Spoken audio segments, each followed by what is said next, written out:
भक्त का पहला लक्षण है तितिक्षवाहा, सहनशील, आशय उदार, धीरज सहित विवेकी, विवेकवान, धैर्यवान और सहनशील।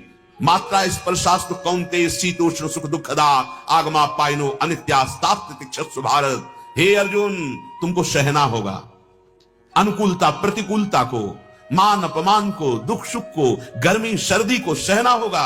अगर तुम सह गए तो तुम परम पद के अधिकारी हो जाओगे। भगवान आदेश कर रहे, ये आने जाने वाले, अभी क्रोध आया है, चुप हो जाओ, मौन हो जाओ, हट जाओ, मत बोलो, शांत हो जाएगा। अभी काम आया है, शांत हो जाएगा। नाम जप करने लगो, नाम कीर्तन करने लगो। जितने विकार हैं सबको नष्ट करने का उपाय, पहले हटो, विकार के सानिध्य से हटो, मौन धारण करो और भगवान का चिंतन करने लगो। नहीं तो कह रहे, चाहे जितना तुम नाटक कर लो, चाहे जितने तुम बलवान हो, माया पर विजय प्राप्त नहीं कर सकते।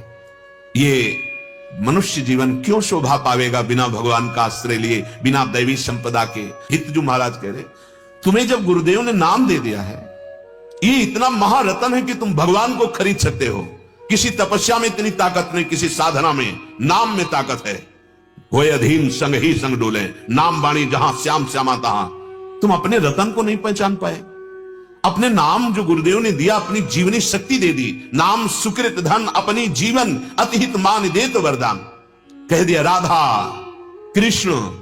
अब तुमको बहुत सहज में मिल गया तो तुम्हें लगता क्या है, ये तो हम सुनते ही रहते हैं। नहीं, ये वो अमूल्य वस्तु है। तुम इस समस्त सृष्टि के रचने वाले अखिल कोटि ब्रह्मांड नायक परात्पर इस भगवान को अधीन कर सकते हो। सुमिर पवन सुत पावन नामू, अपने बस करी राखे रामू। फिर किस लोभ के लिए घर घर भटकते हो। अरे बैठ जाओ, नाम जप कर, अपने कर्तव्य का पालन करो। देख कौन सी सिद्धि और कौन सा पद तुझे नहीं प्राप्त हो जाता है। जब परम पद आ जाएगा तो और पदों की बात क्या। लेकिन भगवान का आश्रय नहीं लिया, इसीलिए भगवान का दास कहला करके, चाहे गृहस्थ हो चाहे विरक्त, अगर हमारी ये आशा बनी रही कि कोई हमें दे दे, तो हमें लगता है अभी ठाकुर जी का परिचय नहीं मिला, अभी महान लक्ष्मीपति भगवान का आश्रय नहीं हुआ, अभी तुम अपने प्रभु की महिमा ही नहीं जानते हो। अरे भगवद आश्रित जनों के आसपास सिद्धियां रहती सेवा में, कभी स्वीकार नहीं करते। मोक्ष पदवी हाथ जोड़े खड़ी रहती है। दीयमानम न गृह्णन्ति बिना मत सेवनम जना। आप भूल कर रहे हो। प्रभु के नाम का आश्रय लेकर के जरा आप अपने हृदय को विश्राम की तरफ पहुंचाइए, फिर देखिए कौन सा वैभव आपके चरण नहीं चूमता। श्री राधा किंकरी नाम लुठत चरण यो रद्भुता सिद्धि कोटि। पर ये बातों से नहीं होगा, बातों से, काल प्रवाह से नहीं निकला जाता। काल पर विजय नहीं पाई जा सकती, नाम से पाई जाती है, नाम से। और नाम छोड़ करके दूसरे को राजी करने के लिए घूम रहे हो। क्या देंगे, क्या देंगे। माना कि अरबों रुपया बैंक में जमा होगा, लाद के ले जाओगे, मरोगे यहां से। क्या ले जाओगे, शरीर ही नहीं रहेगा, क्या ले जाओगे।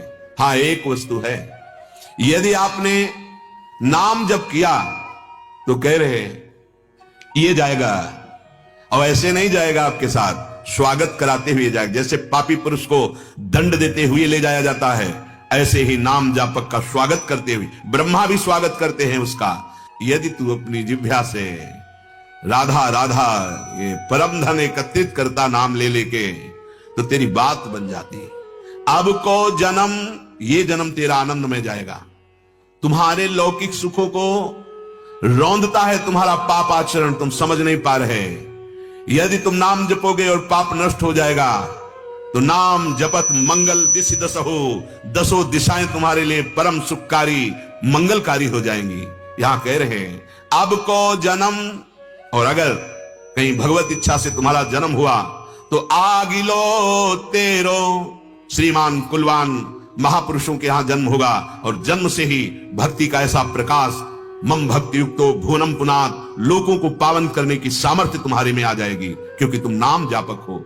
जमा करो इस नाम धन को। नाम जपना कठिन, जप के बचाना कठिन, और बचा के पचाना कठिन। जो पचा गया वो सिद्ध हो गया। इसीलिए रसिकों के संग से ही भजन का रंग चढ़ता है, रसिकों के संग से ही भजन बचता है, रसिकों के संग से ही भजन पचता है। यदि कहीं तेरी जिह्वा पे राधा राधा नाम शुरू हो गया तो यमराज भयभीत हो जाते हैं। भागवत जी में लिखा हुआ है, अजामिल प्रसंग में, दोनों हाथ जोड़कर माथे से लगाते हुए प्रभु को प्रणाम करते हुए यमराज जी कहते अपने पार्षदों से, दूतो जिनके गले में कंठी बंधी हो, मस्तक पर भगवत दासत्व का चिन्ह हो, और वो एक बार भी नाम जपते हो तो भूल कर उनके पास नहीं जाना, नहीं तो मेरा अपराध बन जाएगा हरि के प्रति। भूल कर मत जाना। और कहीं जो निरंतर नाम जप करते हैं, पास मत फटकना, नहीं भस्म हो जाओगे तुम। ये बहुत भारी अपराध बन जाएगा। और हमारे 42 लीला में सखी आदेश करती है यमराज से, एक बार भी राधा बोला, एक बार भी कृष्ण बोला, वो तुम्हारे दरबार में न्याय के लिए नहीं आने चाहिए। वो वृंदावनेश्वरी देखेंगी, तुम नहीं, तुम्हारा अधिकार खत्म यमराज से। एक बार राधा बोला तो, अगर राधा राधा राधा ऐसा परम धन एकत्रित कर रहे हो, यदि तुम नाम जप करते तो तुम्हारा घाटा कभी नहीं होता, नफा ही नफा। सब क्रियाएं शून्य शून्य शून्य, नाम एक। अब 1 0 0 0 10 गुना बढ़ता चला जाएगा। 1 0 10, फिर 1 0 लगाया तो 100, फिर 1 0 लगाया तो बढ़ गए 1000, फिर 1 0 10,000। ऐसे ही राधा राधा राधा, नौकरी, व्यापार, किसानी, जो भी कार्य, ये सब मंगलमय हो तो नफा मुनाफा ही मुनाफा। अगर हमको 1 घंटे में 1 लाख रुपया मिला और 1 घंटे में नाम नहीं चला तो हानि हरिवंश के नाम अंतर परे, लाभ हरिवंश उच्चरत बानी। क्या नफा मिला तुम्हें? बोले 1 लाख रुपए। क्या करोगे? अरे विषय सामग्री भोगेंगे। किसके लिए? शरीर के लिए। फिर क्या होगा? अंतिम निर्णय में शरीर नष्ट होने वाला है। आज नहीं तो कल, पता नहीं कब छूट जाए। फिर तुम्हारा ये बैंक बैलेंस, तुम्हारा ये स्वस्थ शरीर किस काम आएगा? क्योंकि जो लाभ लेना था, अविनाशी लाभ, वो तो बोला ही नहीं, राधा राधा राधा। उस दिन की याद कीजिए जिस दिन आपको यहां से इस ऑफिस खाली करने का आदेश आ जाएगा और जाना पड़ेगा। बड़े प्यार से पाले हुए पुत्र, बहुत प्यार की हुई पत्नी या पति, बहुत मेहनत से बनाया हुआ मकान और खून पसीना करके कमाई हुई संपत्ति यहीं रह जाएगी और ये शरीर भी छूट जाएगा। सोचो उस दिन के लिए तुम्हारे पास क्या है। तभी भयभीत हो जाते हो मृत्यु का नाम सुन करके। क्यों? जो कुछ फैलाया है वो तो सब छूट रहा है। अब क्या? अब तो खाली ही हाथ जाना होगा। जो पाप किए हैं, जो सुकृत किए हैं, बस वही तुम्हारे साथ है।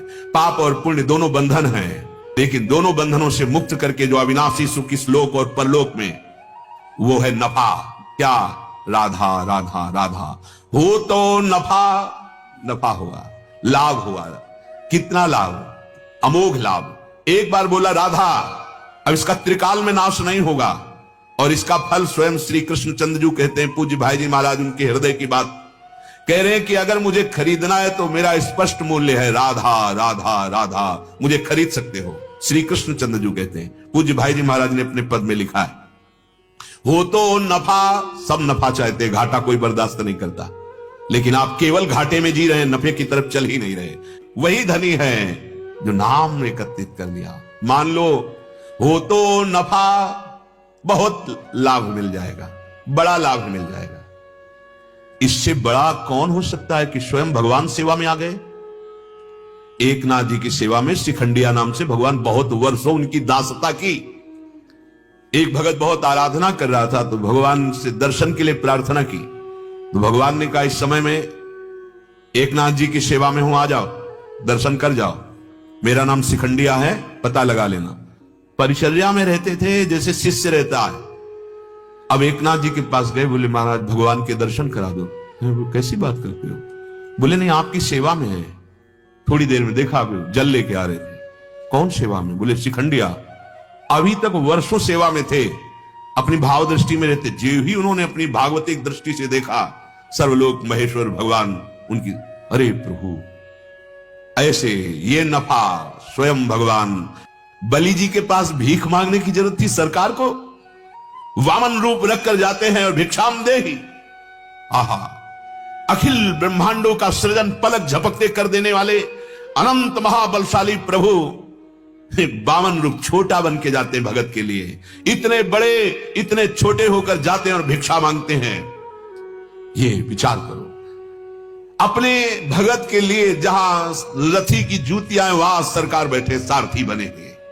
अपने भगत के चरण चापते पाए गए, अपने भगत की लंगोटी धोते पाए गए, अपने भगत के लिए बिकने के लिए तैयार हो गए। क्या अगर इनके स्वभाव को कोई जान जाए, उमा राम स्वभाव यही जाना, ताई भजन तज भावना ना, पर या तो बुद्धि भ्रष्ट है। भगवत विमुख बहते चले जा रहे हैं, हरि गुरु शास्त्र सब समझा रहे हैं, समझ में नहीं आ रहा। समझ जाओ, घाटे का जीवन न जियो। राधा राधा राधा बड़ा मुनाफा है, ये सब ठीक हो जाएगा। जब प्रभु मिल जाते हैं तो माया मिलने की बात क्या।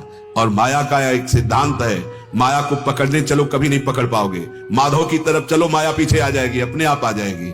माया को स्वतंत्र रूप से मायापति बनना चाहोगे, रौंद दिए जाओगे। जगदम्बा है, प्रभु के चरणों का दासत्व स्वीकार करो, वो मां की तरह तुम्हारा पोषण करने लगेगी। हो तो नफा मुनाफा हो गया, राधा राधा राधा, और परम लाभ मिलेगा। संत समागम सम न लाभ कछुआन, उमा संत समागम सम न लाभ कछुआन। यदि संतों का संग मिल गया तो इससे बड़ा कोई लाभ नहीं। थोड़ी भी बुद्धि उनकी आज्ञा का उल्लंघन करेगी तो कई बार कहा है, कहीं अपराध करोगे सबसे पहला तुम्हारा कनेक्शन कटेगा गुरु से। जहां से तुम्हारा मंगल होना वहीं अश्रद्धा हो जाएगी, होश में।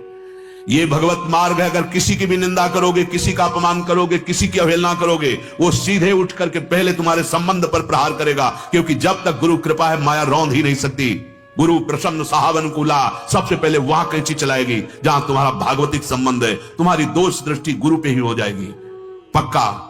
ये हम सदगुरुदेव के वचन, महापुरुषों के वचन कहते हैं कि कहीं भी अपराध करोगे तो पहले गुरु द्रोह उपस्थित होगा, गुरु दोष दर्शन हो जाएगा और गुरु से संबंध विच्छेद हो जाएगा। क्योंकि अखंड मंडलाकारम व्याप्तमेन चराचरम, सब गुरुदेव का ही वैभव है। सबके हृदय में गुरुदेव बैठे हैं। अगर किसी का अपमान, निंदा, किसी की अवहेलना, तो तुम्हारे गुरुदेव पर सीधे प्रहार होगा और वो संबंध तुम्हारा विच्छेद हो जाएगा, दोष दर्शन हो जाएगा। अब जो तुमने मूल कमाया है राधा राधा राधा, अब ये तुम्हारे धन को कोई नहीं छीन पाएगा। क्योंकि साधु समागम, संत संग करने वाला बड़ा प्रवीण हो जाता है। अपने भजन को बढ़ाना, अपने भजन को बचाना और अपने भजन को बचाना वो जान जाता है। कैसे हमें भजन को बचाना है, कैसे हमें इसको बचाना है।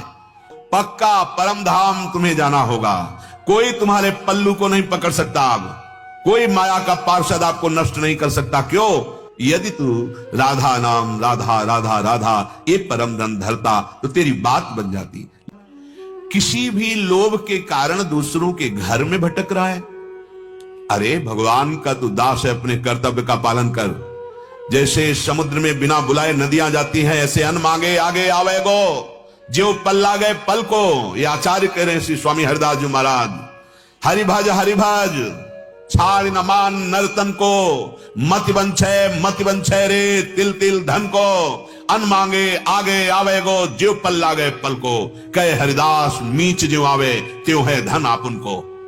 हमारे तो बिहारी जो है, हमारे लिए धन मृत्यु है। स्वामी जी महाराज करें, अगर तुम्हें धन ही चाहिए तो हरिभज हरिभज, खूब नाम जप करो। जैसे बिना किसी प्रयास के पलकें अपने आप झपकती हैं, ऐसे ही सुख संपत्ति तेरे को घेर लेगी। पहले नाम जप कर, पाप का नाश कर, फिर देख लेना। हमारा जीवन भगवत विमुख जा रहा है। दिन भर वही धन कमाने की केवल वृत्ति, एक बार भी भगवत स्मरण नहीं करता। एक बार भी ये सोचता नहीं कि मैं धर्म से कमा रहा हूं या अधर्म से। और रात बस भोग विलासता और सोने में व्यतीत हो गई। खान पान की लालसा केवल, रमण भोगों की लालसा केवल, बात विवाद करते हुए पूरा समय नष्ट कर देना। कभी संयोग बना बहुत धनी हो गया तो ऐठे ऐठे खूब अभिमान में, पापाचरण में। कभी गरीब हुआ तो बहुत ही रोना धोना, वही धन का चिंतन। ये बाजीगर नट माया ने ऐसा जाल फैला रखा है, पूरा जीवन नष्ट हो जाता है। अब भी चेत जा, समय है, जितनी श्वासें उतना काम बन जाएगा इतने में ही। राधा मर गए, हो गया काम। जब बालक के निमित्त नारायण बुलाया तो काम बन गया। हम तो जानबूझकर स्वामिनी जी को पुकार रहे हैं, राधा राधा राधा। अगर तू अब नहीं चेता तो ये अवसर निकल जाएगा। ये श्वास खरीदने पे नहीं मिलती है। आखिरी श्वास तो त्रिभुवन की राजलक्ष्मी देने पर भी एक श्वास नहीं बढ़ सकती। बहुत अमूल्य श्वास है। फिर तो जैसे मछली तड़पती है, जल के बिना ऐसे तड़पेगा। आंखों से दिखाई दे रहा मेरा पुत्र, मेरी पत्नी, मेरा घर सब छूटने जा रहा है। हाय अब कैसे बचूंगा। उसको याद नहीं आती श्याम सुंदर, उसको राधा नाम याद नहीं आता। ये गति कैसे हो गई? बोले भटकने से हो गई। संत समागम नहीं किया, भगवान नाम जपने की प्रेरणा को स्वीकार नहीं किया, अब कहां अंतिम समय, प्राण छटपटा रहे हैं, शरीर आसक्ति, भारी दुख, शरीर छूटा, हरि नहीं मिले, गए वो वृत्ति, वो अवसर, वो दुर्लभ पद मिलने का जो हमें मानव देह मिला था, हमने खो दिया। मानो बहुत बड़ी संपत्ति हमने अपने हाथ से खो दी। इसलिए श्रीपाद प्रबोधानंद जी महाराज कह रहे हैं कि अपने हृदय को हर समय शासन में रखो, इतनी स्वतंत्र वृत्ति मत कर दो, यामा कामस्मय पिशुनता क्रोध लोभादि स्त्रयी। कैसे शासन में रखोगे? देवर्षि नारद जी कह रहे हैं, जब तक तुम्हारे अंदर भगवान की भक्ति नहीं आएगी तो तुम्हारे अंदर बल ही नहीं कि तुम काम, क्रोध, दोष दर्शन, लोभ, मोह आदि पर शासन कर सको। हमने भक्ति को समझा क्या है? अरे भगवान को अधीन कर लेती है भक्ति। ये भक्ति के ही कारण तो कह रहे हैं मैं पग चापूं और सेज बिछाऊं। ये भक्ति का ही प्रभाव है कि घोड़ों की लगाम पकड़े बैठे अनंत ब्रह्मांडों के स्वामी। प्रेम रूपा भक्ति सबसे श्रेष्ठ है। यद्यपि भगवत प्राप्ति के मार्ग हैं, कर्मयोग भी, ज्ञान योग भी और भी हैं, पर भक्ति में सबसे बड़ी बात है कि भगवान का सहारा होता है। हमें वो प्रतिपल सावधान करते रहते हैं, हमें बचाते रहते हैं। यदि थोड़ा भी हमारा भगवान के प्रतिभाव है और हमारे हृदय में भक्ति आ जाए तो ज्ञान और योग के लिए तुम्हें साधन नहीं करना पड़ेगा। ज्ञान, वैराग्य ये भक्ति के पुत्र हैं। जहां मां आ जाती है वहां बेटे अपने आप आ जाते हैं। भक्ति आई कि शुद्ध ज्ञान हो जाता है, दृढ़ वैराग्य हो जाता है। इसीलिए कहते हैं सातु कर्म ज्ञान योगेभ्योप्यधिकतरा। ये जो प्रेम लक्षणा भक्ति है ये कर्म से, ज्ञान से, अष्टांग योग से भी श्रेष्ठ है। कर्म, ज्ञान, योग ये तीनों साधन भगवत प्राप्ति के बताए गए हैं, परंतु इसमें साधक का स्वयं का है। आप जितना करोगे आपको मिलेगा, लेकिन भक्ति में ऐसा नहीं है। इसमें भरोसा जितना दृढ़ होता चला जाएगा उतने मिल जाएगा।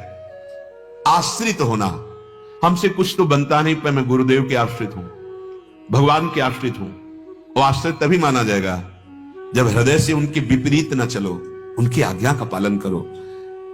अगर हमारे हृदय में भक्ति आ जाए तो शुद्ध ज्ञान, शुद्ध वैराग्य, शुद्ध योग अपने आप जागृत हो जाएगा।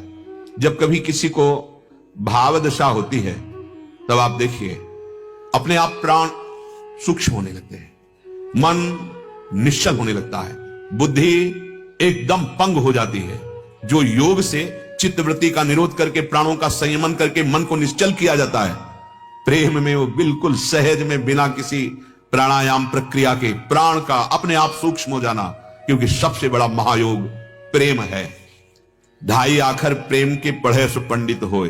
प्रेम हृदय में नहीं आया तो गोस्वामी जी लिख रहे हैं, जोग कुजोग ज्ञान अज्ञानु जहां नहीं राम प्रेम प्रधानु। यदि प्रभु से प्रेम नहीं हुआ तो योग का मतलब क्या हुआ? वो कुजोग हो गया, वो ज्ञान अज्ञान हो गया यदि प्रभु से प्रेम नहीं हुआ।